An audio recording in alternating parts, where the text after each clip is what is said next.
Well, good morning, and thank you very much for joining us. I am Yori Folari. Just by way of my usual weather reports, whenever it drizzles or rains in Lagos, well, yeah, it's drizzling this morning. Not that much to report about. Not that one is a meteorological correspondent, but there you are. A fine morning to you. Hope we meet you well. In terms of continuing to stay well, security is a great part of all of that. And our topic discussion shall, center around the demand, shall we say, or coming to the position that a state police, which is controversial in our country, the whole matter of state police. But, well, 19 governors of the northern states, as well as all the traditional rulers there, have had a coming together and have met, as it were, with one voice that, the needful needs to be done.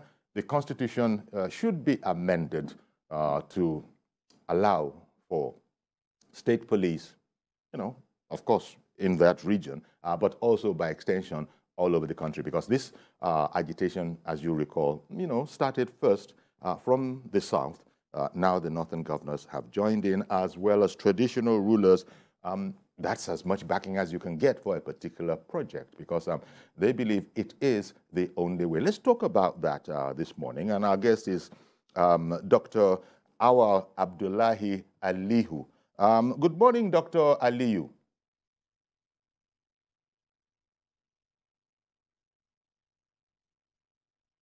Okay, Dr. Aliyu is our guest. He's a war veteran. He's a security analyst.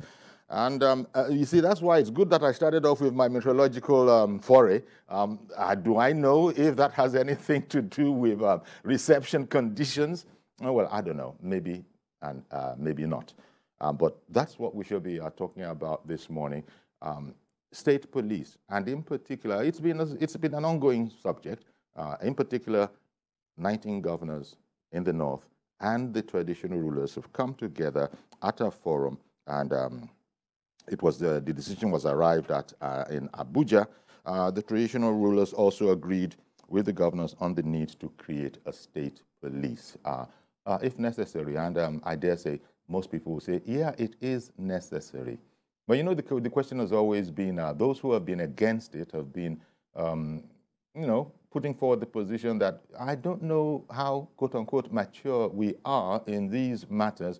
And whoever pays the piper will ultimately dictate the tune. And the worry here is that those who are paying the pipers might indeed deploy such a body, a state police, against their perceived political opponents. That is the argument from one side. But, as I said, there will always be an opposition to a given position, as well as those who are pro it. So those seem to be the two sides. The side which is the pro side, is that, look, nobody knows the locale, the terrain, as the people of the area. So let's create police forces made up of those people who know the terrain. Then we'll begin to see some sort of progress. It's as banditry, insurgency, especially the rise of it in the north, must have prompted the leaders to go in this direction. I understand that Dr. Awal Abdullahi Aliyu is now with us. He's a war veteran, as we said. He's also a security analyst. Good morning to you, Dr. Aliyu. Good morning, Dr. Awal Abdullahi Aliyu. Good morning this morning. Thank you very much. I like that, Dr. Aliyu. Nice sense of humor there. Good morning this morning. Okay, thank you very much for making time for us. The very serious matter of law and order in the northern states, has come to the fore. That's, of course, I'm talking about the northern governors, as well as emirs, traditional rulers, actually actively asking, dare I say, demanding state police. Now, this is a shift. Yeah. This is, I imagine, how do you see it? This, to some, would appear to be a shift because if people thought that they weren't interested in any such devices, now they know differently. Did it surprise you that such high-level endorsement came for this idea that has been in the polity. We've been kicking this particular ball around for a long time. Were you surprised? Well, I would so to say, if you like, it is a double-edged sword. To an extent, yes, I'm surprised that there's an automatic U-turn on the earlier position of no state police. But then, on the other hand, if you look at the security challenges bedeviling northern Nigeria today, vis-a-vis the contribution of vigilante, so to say, you come to realize that the northern governors and the northern emirs forum come to realize that the vigilantes and the hunters group and what have you have played a prominent role in trying to see to the present security challenges we are having. So having compared the two, first,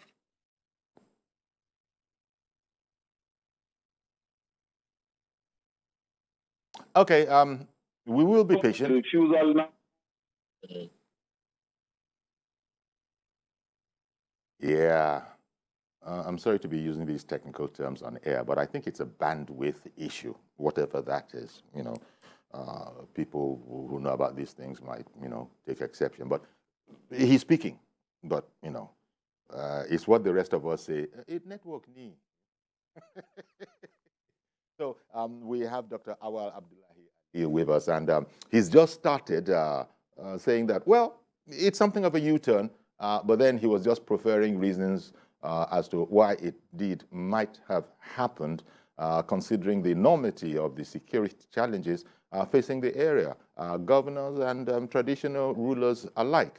And so that's why, no doubt, after considered thought, they've come about with a position of this is the direction in which we need to be going.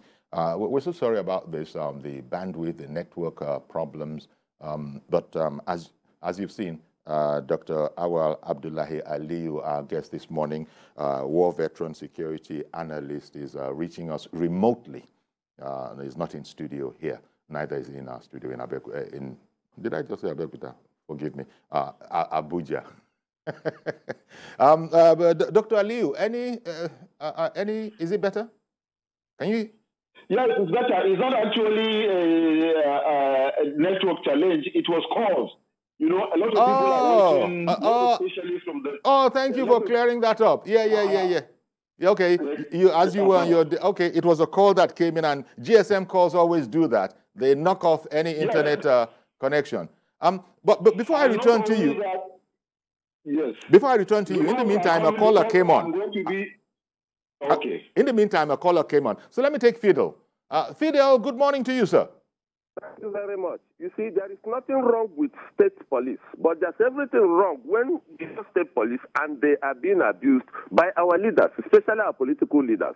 If they will be under a central control, under the ICs, that would be better. But a situation where we grant states to have state police, that they are recruited based on no way, probably tradition. Okay. Make sure that people who they know are recruited. Such a situation is not acceptable. Effective monitoring is what we need to enhance security situation in our various states of the Federation. Thank you and God bless you. I'm Fidel Onyeneke. Thank you very much for calling in, Fidel. I wonder, let me see how Dr. Aliyu is going to react to that, because he's talking about monitoring. This is one of the things that I imagine that a state police, a local police, so to speak, will be able to do more effectively. But over to you, Dr. Aliyu. What do you think? Well, you see, so many things are involved in this issue of state policing. First, a lot of people are apprehensive of the fact that having state police, the powers that be, so to say, let's say the state governors, might use those state police not the way they are supposed to use against political opponents, against those that are after the administration, so to say, in the state, those that we want to make corrections where there are mistakes. The governors some governors may wish to use that state policing apparatus to oppress or suppress those that want to complain. That is why the caller is complaining it is not a problem having state police, but how to manage them. Yes. There are so many ways in which you can manage this state policing arrangement once it comes to bear. Like I said earlier, the governors at the initial stage were not against state policing for so many reasons. But now they are coming back to say we need this state police. Actually, the state policing arrangement is a very good one. We're in democratic dispensation. Nigeria is operating a presidential system of government borrowed from America. America has not only state police, they even have county police. That is to say community police that are effective, where you have the sheriffs. Okay. In the meantime, Mazi OKOROAFOR has also called in. Good morning to you, Mazi. Oh, dear. This is unusual. Mazi, even your own line is trying to sound garbled. Good morning, Mazi OKOROAFOR in AROCHUKWU. No luck. Well, as we, Dr. Aliyu, if you are there, I'm here. You made the point that, yeah, they seemed, I don't know if it, was it actually against or indifferent or lukewarm from this to now the full turnaround and saying that the Constitution needs to be amended to allow for it? It is all of the above. It is all of the above. That is the fact. There was this indifference attitude. There's this going against the state policing. There's this like destroying attitude of having a state police. But all put together, whether we like it or not, it is going against the state policing arrangement. But be that as it may, the state policing arrangement is not as bad as people perceive it to be. It all depends on how or who operates and the laws that is going to guide the state policing arrangement. In the past, I have clamored for state police, and I have suggested that, look, there are two ways of doing state policing arrangement. It is either you recruit more of the state of the federal police, then amend the laws that the police are operating under to give certain level of powers, maybe 60% of powers to the federal government or to the central government, 40% of powers over control of police to the state government, because the state governors are addressed as chief security officers of their state. But as chief security, they have no security powers to command and control the security apparatus of the state. But in the case of policing, you can do a law that will provide for the state governors to have 40% power over command and control in the policing. Then 60% powers can go to the federal government, so that there will not be abuse of powers by the state government using the police against political opponents, or those that find their governance or government not doing the right thing and coming to say this is wrong, this is not how you're supposed to do this or that, and then the governor sending out the police after them. So you can have certain legislation that will give 40% powers to the governors, 60% powers to the center in terms of the federal police itself. That is arrangement number one. On arrangement number two... I beg your pardon. Could I come back to you? Sorry, Dr. Aliyu. I'll come back to you for the second offering that you were going to give. Because ADAH has been holding on for a while. ADAH in Jos. Good morning, ma'am. ADAH, yes. Good morning, Mr. Yori. ADAH from Jos, like you said. Good morning to your guest. Listen to him. Let me tell you something, Mr. Yori. What I is the way we do things. When we grow up, Mr. Yori, you're a journalist, go and do your investigation. Which country is practicing, fiscal federalism that has one centralized policing system? That is the problem we're having. We cannot, policing cannot be right to the rural centers with this federal police we have, you know. So when we keep talking about governors, they are doing it because we don't have strong institutions. You know what we're trying to say? We have strong institutions and we put them in check. You know, the advantages outweigh the disadvantages. Look at the constabularies that the federal government has now recruited. You recruit constabularies, not even a single stipend. We have market money, we have trader money, you have alcohol brands. You cannot have constabulary money. Then you now say jobless youth, you recruit them, then they work with federal police, and you think what might happen? We shouldn't function that way. So this idea of the OLADIMEJI, I don't believe in that. It's because we don't have strong, that's the most important thing. Or is it that the federal government wants to have a monopoly of abuse? Is the federal government not sometimes abusing the federal police? So it doesn't hold only what as far as I'm concerned. It doesn't make sense. And then this idea of dichotomy between North and South, I hate it. When we have national issues like police, insecurity, we should, as a country, you know, decide on it. Not Northern governor said this one, Southern governor said this one, and then after some time, the North will say they don't agree with the South. The South will vice versa. Now the youth have started borrowing the lead from them. You now hear Northern youth, Southern youth, Eastern youth, and yes, we say we are one Nigeria. Let's stop deceiving ourselves in this country. Let's not give up on Nigeria. Let's hope we have a leader that can unify us in future. Okay, then. Thank you very much, ADAH, for that contribution. ADAH was talking, first of all, Dr. Aliyu, I heard you chuckling in there. ADAH is talking to the sincerity or otherwise of purpose, as you put it, quite succinctly. Let us stop deceiving ourselves. Give me your commentary. Well, I solidly agree with ADAH's position. We should be nationalistic in nature. Nigeria is a federal republic. Nigeria is one nation, or rather one country with a destiny under God. We should be able to embrace ourselves as brothers and sisters. Every Nigerian should see himself as a brother of the other Nigerian. We shouldn't, this dichotomy of regional issue is really not helping matters. That is why even politically we are having challenges. The lopsided appointment, one-sided this, one-sided that. All these things is not helping Nigeria, and that is what is making us lag behind compared to the countries that we got independence together, that we are richer, more buoyant, more populated, have more natural resources than them. They are far, far, far greater and far better than us because they have agreed that the country comes first before any other thing. But in Nigeria, my tribe comes first, my region comes second, my religion comes first before I begin to think of Nigeria. With all these breakdowns, naturally, we will not get anywhere, and that is why we are still where we are. If Nigerians will accept and embrace one another and each other as brothers and sisters, looking at the country first before any other thing, Nigeria first, before any other thing, I think we'll go better than we are. We will even be far better than so many other countries because God has so blessed us with all that is required for Nigeria to be greater than what it is today. All right. I agree with ADAH on that aspect. But coming back to... 1 second, please. I beg your pardon again. It's a very interactive program. Okay. And so listeners are calling in too.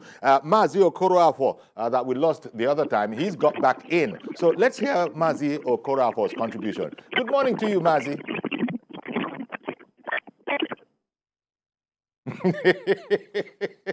Mazi OKOROAFOR's line is fumbling. Yeah, exactly. Thank you very much, Dr. Aliyu. Mazi OKOROAFOR, in case you can hear us, between myself and Dr. Aliyu, we are noticing that your line is attempting to go garbled.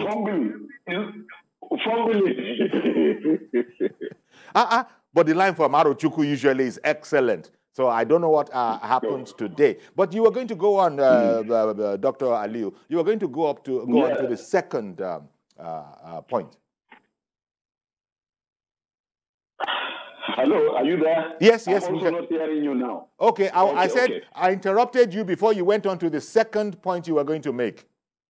Yes, my second point is talking about the state policing and then the issue of taking it from the northern perspective that the governors are coming to do this and why we need state police and what will be the functions of state police, what are going to be the advantages of state policing and what most likely will be the disadvantages of state policing is what we are quickly going to look at. First, the issue of state policing, yes, let it come to bear. Take, for example, the recent upsurge in the fight against insurgency and insecurity in northern Nigeria that the armed forces have taken up upon themselves. They are now following these crimes and criminals to their enclave and, bringing them out and deal with them decisively the way they are supposed to be dealt with. On that aspect, I want to congratulate the armed forces and all security agencies for doing a very good and wonderful as well as excellent job now. And also, to add it up, I think they are succeeding because there is now collaboration between the armed forces, the security agencies, there's collaboration and cooperation, as well as also in taking on board the paramilitary organizations, also to say the voluntary security outfit, that is, if you like, the hunters group, the volunteers, and what have you, the joint civilian task force are now coming together to work as a team, because it is he who knows the insect that eats the fruit is right inside the fruit. The insect that destroys the beans is inside the bins. So if you want to secure the bins, you have to make sure that you push out the insect that is inside the bins or the insect that is inside the fruit that is destroying the fruit. And you can only do that when you know how to get through the bins or through the fruit. And by so, it means you have to involve community guards, community volunteers, the hunters group who are at the community level, who knows where the problem is, who knows the people that are even giving the problems. Now, when you involve them, you tend to succeed. And that is what is happening, that our armed forces are succeeding greatly today, most especially in the northern axis. It means if those people who are hunters, who are volunteers, working on their own, without getting no pay, but willing to secure their community, are now assisting our armed forces and the armed forces are succeeding, if you can convert these guys into state police, training them properly, giving them the necessary equipment, providing them with the necessary logistics, giving them the proper command, it means they can fish out the criminals within the community, and the community will be better for it. The local government, the state, and the nation will be better for it. Now, if you're going to do the state policing arrangement, because of the fear that is being exercised from so many quarters and from so many people of the possibility of the governors making use of the state police to do things that is unexpected of them, you can as well do reverse bias. Earlier, I said you can use the federal government police and give the state governors 40% powers while the federal government has 60% power. Now you can allow for state policing, then give the state governors 60% power this time around, and the federal government has 40% power. Why do you need to do that? So that you can checkmate the state governors when it comes to certain level of interference or command and control of those that now will be either marshals of the state police or commissioners of the state police or commanders of the state police or whatever you want to call the overall boss at the state level that is of the state police. Now, when you give the federal government 40% powers on an arrangement of state police and you give the state governors 60% power, the state governors can be able to dash out instruction and that can be carried out immediately there and then. But certain instructions that has to do with national security, now that it's only the federal government, there must be collaboration from, between the state government and the federal government to be able to dash out that instructions for those police to take. And it will also curtail and control the level at which the state governors can make use of the state police. That is on one aspect. On the other aspect... again, I'm going to have to interrupt you, Doctor. I like the way your presentations. I say, well, that's one. And let me go on to the other. But just before you do that, Mazi Okorafor is persistent. He's tried again. Maybe third time will be a charm. Let's give him a chance. Let's see if the third time will be a charm. Good morning, Mazi Okorafor in AROCHUKWU. Good morning, Sayori. Good morning, Sayori. We got you. Go ahead, please. All right. Now, what one of us should know that there is the state police is long overdue. The only option is this. To me, I would suggest commissioners of police owned by the federal government should serve at the IGP. Then the governors, they have nothing to do. The IGP, which means the commissioner of police by the federal. Then they now recruit all these boys, like Omotekun, all these boys working on that, like all those boys of vigilante, to work as a separate. And each officer must be under his own local government. You cannot move from local government A to local government B. That is what it should be. It's more. Now, a situation whereby we are looking at the angle of the governors controlling or hijacking it as their own personal security to intimidate their own people. That one should not be easy, because in as much as the commissioner of police is working as an IGP, at least all the commanders must work directly to the commissioner of police, which means the federal government is controlling it. So that is only option. But if we come and say that because of the political hijacking by the governors, for that reason they will not, look, the only best thief or the only best controller is somebody is in that very environment. That is the only person that can control your environment. If you are thinking of going to bring somebody from Sokoto to come and map somebody in the house, it's not possible because he or she does not know the terrain. That is the issue. In as much as let us drop issue of politics in terms of security and face the reality of that is the only solution. Now ask yourself, why is it that farmers they are having problems? It's affecting Nigerian food security because nobody can go to the farm because of insecurity. Is that what we are going to do? We import. Look at the war going on in Ukraine. It's affecting everybody because some of the things we do have been imported from that place. It must be like that. And we have fertile and we have men and women timbers and caliber that can produce this to the country because of security. That one cannot. Let us face reality. Let's try. Let's not be doing all this robot business. Thank you very much, Mazi Okorafor from AROCHUKWU. All right, then. Thank you very much, Mazi Okorafor. And thank you for your persistence in putting your view across on our program. It paid off. Good morning to you, Mr. Adams. I can hear it. I think we just lost Mr. Adams. So back to you then, Dr. Awal Abdullahi Aliyu. You know, sincerity of purpose has always been an issue. Adam mentioned it, you've mentioned it now. And what we know, what we've observed is that, look, in our country, in our beloved country, things are the way they are, but a lot of things can be fixed if there is the will. They say where there's a will, there's a way. You referred to the recent successes against banditry, criminality, and all of this. You spoke about the recent successes. Well, a lot of people have been saying, well now when they gave marching orders, truly, to the soldiers did what we knew they could always do. No, some of us were not in any doubt that you can depend on the Nigerian army, you can depend on uniform sources by and large, but they do react in a certain sort of way. They will not do what they think is the right thing to do because they have a commander-in-chief.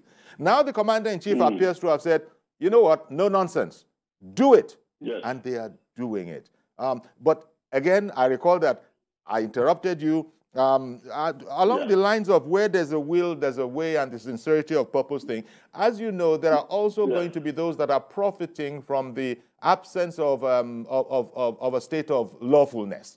And they are not going to be happy. So these will also have to be managed, right? These people will also have to be managed with the same sincerity of purpose of neutralizing them, if possible. And why won't it be possible? Your thoughts as a security consultant on that? Yes, exactly. Hello, you are there? Aha. So you see, naturally, for every advantage, there's a disadvantage. For every disadvantage, there's always an advantage. So that we need to understand. Oh yes, there are people are fat feeding on the present security challenges of Nigeria, and they will wish that it never ends. They will wish it continues, God forbid, and may God never answer their prayers, because for the benefit of very few, millions are suffering. That is on that aspect. Yes, on the aspect of the armed forces, like I earlier said, I have commended them, the armed forces, for carrying out a very, very wonderful and great job right now as it is. Yes, you are right. There was a marching order by the President and Commander-in-Chief to the service chiefs. You either do it or I have to remove you and replace you with some other guys who will want to do it. That is not to say that they've not been doing it, but sometimes it's good to get this kind of marching orders. Once you get them, you put them on their toes, you wake them up from sleep, you tell them go out and do the job, and they will do it. But if you relax, everybody is going to relax. So one moment. Sorry, Doctor. Sorry, I beg your pardon, Doctor. It's going to happen. The program is what it is. People want to contribute, especially as they've heard what you It's okay. It's a welcome thing. Indeed. Even me, the same calls that are coming in, people thought they are supposed to call me instead of calling you. Okay. Ola in Abuja, thank you very much for holding on. Go ahead now, Ola. Good morning, Mr. Yarin. Good morning. Yes, and I greet your guest also. My name is Ola. I'm calling from Abuja. Okay, go ahead. Thank you.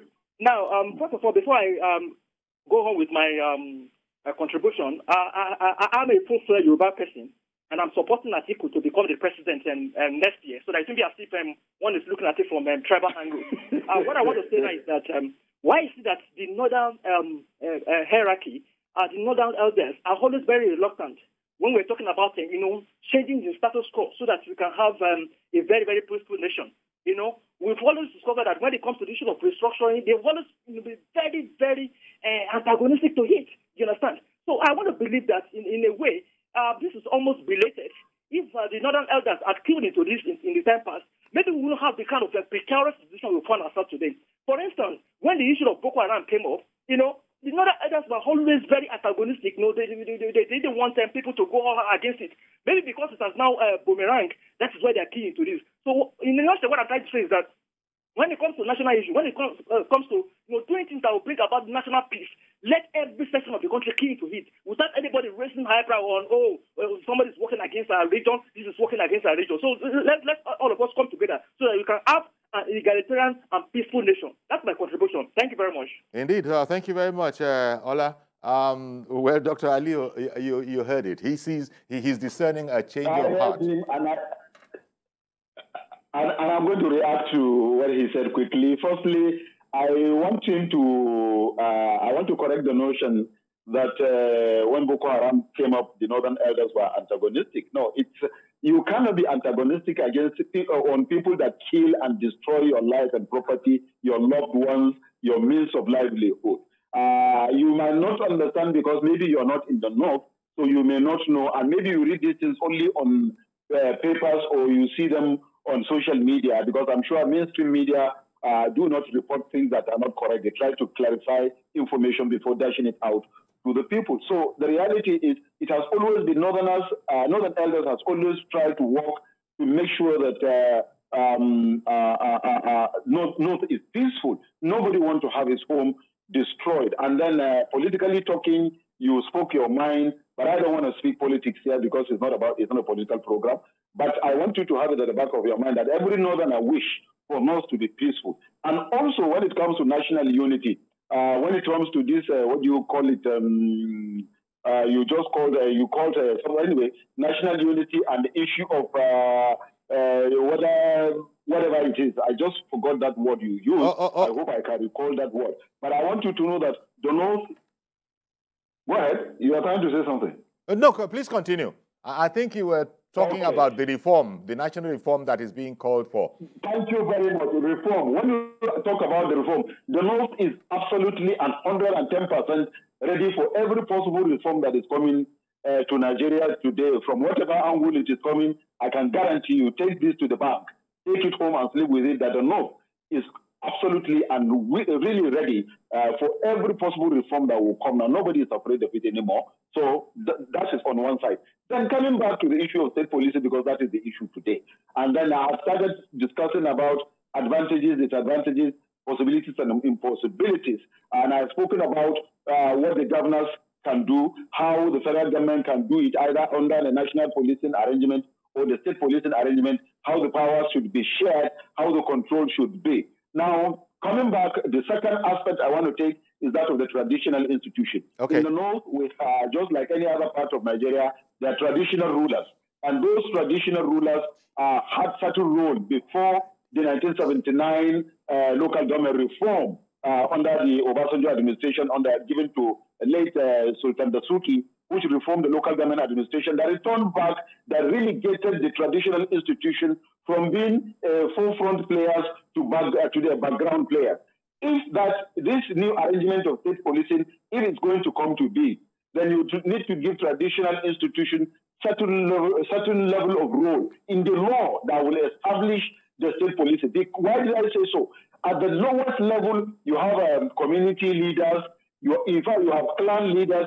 You have community leaders. You have district heads. You have local government level. You have first-class chiefs, second-class chiefs, and then third-class, second-class, and first-class areas, as well as chiefs.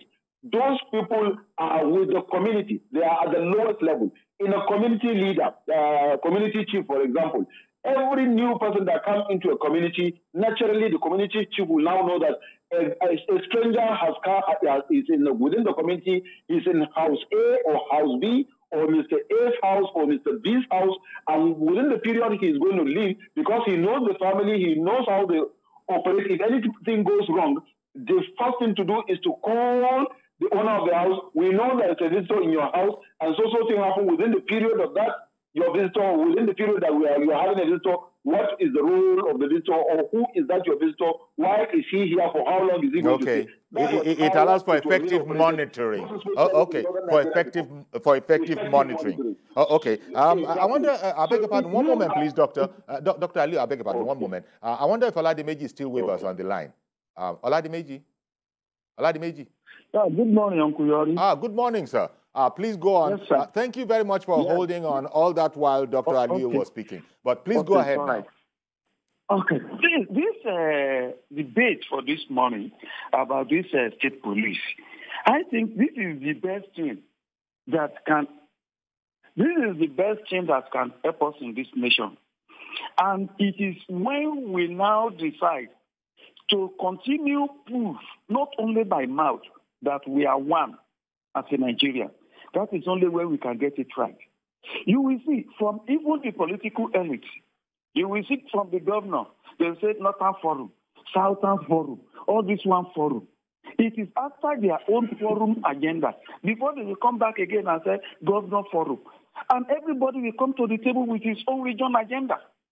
But let all of us, let's just decide that as we are saying it, let's prove it that Nigeria is one. And there are two things that is drawing us backward towards this state police issue.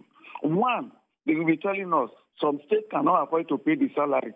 I'm telling you, Uncle Yori, this nation as it's concerned today, no any state in this nation that God will not bless with one resources or the other. But this, our political elite from governors, they are too lazy. They are not ready to do anything. All what they are waiting for is just for them to carry a gather and go to Abuja at the every month to go and be sharing money. That is not what we need. Because this issue of security challenge, let's wait and see. Because this is going to affect APC itself this coming election. Then they will know that it is high time that everybody from the political elite, we do the needful. Not only by all this mouth. Let's prove it. We need it. Every day people are dying. Every day people are dying. What can the federal government do? What can the government in the center? What can they do? Everybody just needs to put it together and put it behind ourselves. Whether it's region or it's not region. We are one. God help us. Thank you very much, OLADIMEJI, for that contribution, which indeed is along the lines that all our viewers have been speaking, including Dr. Aliu, our guest. ADAH brought the matter up, so did Mazi OKOROAFOR. Now you have. But it all goes back to this matter of sincerity of purpose. And as you just said, Ola just said, beyond on paper, beyond just mouthing it, we really have to engage whatever the dynamics are that can make us be an effective one beyond just mouthing it. That is where a lot of people seem to think sincerity of purpose. Sincerity of purpose. Yeah. Would you agree, Dr. Aliu? Oh, absolutely, yes. I absolutely agree with you. There must be sincerity of purpose. There must be commitment. There must be patriotism. There must be nationalism before we'll be able to achieve this. Our leaders must understand that leadership is not about them. Leadership is about serving people. If you are a leader, do not see yourself as the master. You should see yourself as the servant. So you should do the bidding of the people. You should do what is expected of you as a leader. You should know that leadership is not going to be permanent. Others have done it before and they have left. So if you have come to become a leader, do your best and make sure that you live. By the time you are leaving, your name is written in gold in the annals of history of that state of a nation. So leaders must be honored. Okay, Dr. Aliu, Abdullahi has called in from Kano. Good morning, Abdullahi in Kano. Good morning, Uncle Yori. Good morning, sir. What is going on in our Nigeria? You cannot even talk anyone again. Yesterday I was reading newspaper. They say one boy goes to in neighborhood in Lagos State. They say she will sentence the guy life imprisonment. So what about people they have connection with bandits? When they arrest them, what are they going to do with that people? What is going on in our Nigeria? So poor men, they are the one that used to suffer for one problem to another. Rich men, they don't have any punishment in Nigeria again, right? Is that supposed to be? Look at state, let's say they want state security. If they have now, they say they are going to fight the band. What about the soldiers, the policemen, the arms, the NAVAD, all this? What are they? What is their work? Okay. What is their work in Nigeria? Well, thank you very much for calling in. As it happens, we have an expert on the matter who is a war veteran himself. You heard the question, Dr. Aliu. I heard him. What is the function or the use of the armed forces and then the sister security agencies? My brother, I know you know, and you will agree with me that these guys are working and they're doing their best. And I think the best we can do is to commend them. You see, there are three different sectors of security arrangement. First and foremost, let me even use the men, not even the machinery. There are those that issue out the instruction, and there are those that carry out the instruction. And you know too well, I and you and any other Nigerian knows that those that carry out the instructions as issued are out there ready for the instruction to be issued to them for them to carry it out. And they do it anytime, any day, anywhere. And they're out in sun, in rain, under the winter, under Hamatan, everything. They are there and they are doing their job. So sometimes, possibly, you can, a lot of blame goes to those issuing out the instruction, because as you issue out the instruction, you also need to follow it up with all the necessary things, the nitty-gritties of the instructions as it is being carried out, be it welfare, be it machineries, equipment, logistics, everything that you needed to give out when you dash out instruction, the instruction needs to come along with all these things for those that are carrying out the instruction to implement the instruction as it is given to them. So that you should know. So there are two sections of those doing the security job. I repeat, those dashing out the instruction and those carrying out the instruction. There must be cohesion, there must be cooperation, there must be patriotism between the two, there must be nationalism between the two for it to be able to carry it out. Just recently, every Nigerian knows there has never been any administration in the history of Nigeria that has put in much money in security like that of the present administration of Muhammadu Buhari. There has never for once rejected or refused to contribute or give out whatever is asked of by the security heads or the security agencies. They give out anything and everything. Yeah, but people have observed, be that as it may, Dr. Aliyu, be that as it may, Dr. Aliyu, people have observed that, yep, you've just spoken the truth, but people have criticized Mr. President for not following up, as you are saying, is indispensable. Not following up. I agree with that. 95% of Nigerians complain on that, and they complain regularly. And I want to strongly believe that Mr. President has heard their cries, their hues and cries and complaints, and that was why he issued the last orders to the head of security agencies, and possibly that was why we are seeing what we are seeing right now, because the instructions were strictly issued and he gave a timeline. Exactly. Do it within this period of time, or I get you out of the office. Exactly. So and you can see that the job is being carried out. Yes, it wasn't business as usual anymore. GBENGA in Abuja, thank you very much for holding on. Go ahead now, please. Good morning, Mr. Yori. My name is GBENGA from Abuja. Thank you for calling in. Go ahead, please. Northern governors, Emirs, demand for state police. When I saw this news yesterday, it gladdened my heart. That now we are now at the solution to the challenges of banditry, kidnapping. I mean, all these assault. I mean, the Boko Haram. We are getting there. Mr. Yori, if we have started having state policing and community policing for maybe 10 or 15 years ago, we will not be where we are today. Yes, I agree with that. We are not prepared for this. We don't have enough soldiers. We don't have enough police. We imagine 300 police, 300,000 policemen, officers, policing about 200 million people. With the vast land and forest you have. No, look at what Tinubu did with RRS. After that, now we have neighborhood watch. I'm in Lagos before I moved to Abuja. Not to mention LASMA. Lagos is the most secure place in Nigeria today, followed by the whole Southwest state. And what made it so? Because Amotekun, if you look at the security statistics that were rolled out, the Southwest had the lowest violence and killing and kidnapping between January and now. Why? Because of what the Amotekun are doing. And that's evident. That is an emblem or a sample of state policing. So if you can go to this direction, we'll solve our problem. Mr. Yori, kidnapping is a business. Why is it a business? Because of the cashless policy. Before government bring in cashless policy, it will have had state policy and community policy. We don't make we have today, because nobody wants to go and carry arms and stop boss on the road and say, bring your money, because nobody carry money. Now they'll go and kidnap and say, go and bring that money and come and meet us where we are. Exactly. And people have now seen as a business terrible. now. Okay. That's why people are kidnapping for 50,000, for 100,000 naira. So the only way they can solve it is state and community policing, because community people are running errands for banditry, kidnapping, and the rest. They give the logistics.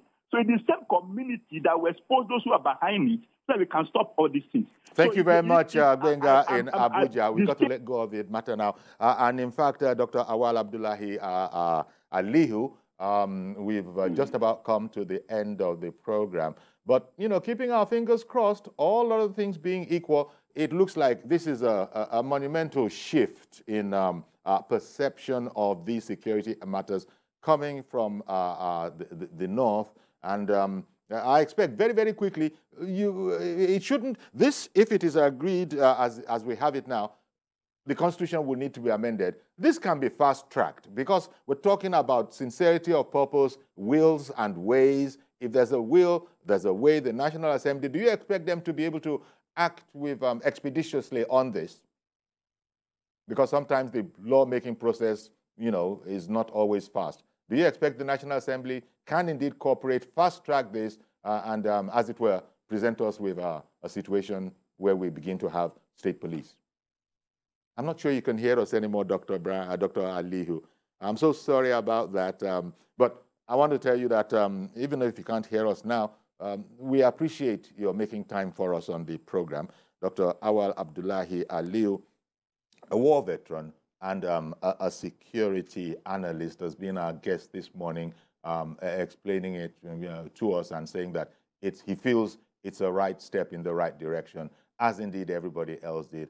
In as much as there is the sincerity of purpose. Thank you all that called in as well. I think the bulk of the commentary was along the lines of, if we are really sincere, we can get this right. I think Ada put it in a Nigerian way. Let us stop deceiving ourselves. In other words, when we're ready to do something, we can do it. That's our program today. Please join us tomorrow for a fresh edition.